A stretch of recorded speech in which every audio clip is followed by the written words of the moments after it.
দীর্ঘ আন্দোলনের মাধ্যমে যে পরিবর্তন এসেছে তার সুফল মানুষের কাছে পৌঁছে দিতে হবে বলে মন্তব্য করেছেন বিএনপির ভাইস চেয়ারম্যান শামসুজ্জামান দুদু।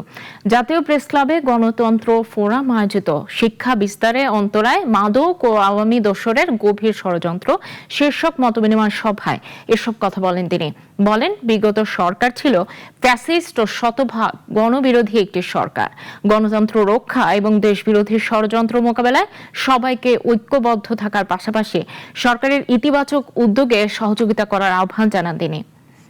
জাতির মেরুদণ্ড, আমরা ছোট থেকে এটা শুনে আসছি। সেই মেরুদণ্ডকে যদি আমরা ধ্বংস করে ফেলি, অর্থাৎ এই মাদকের মধ্যে, তার পাশে কিন্তু আরেকটা ফ্যাসিস্ট শক্তি আছে। কেউ চাবে না দেশটা সুন্দরভাবে এগিয়ে যায়। গণতন্ত্র এখন সবথেকে বড় চ্যালেঞ্জের মধ্যে আছে।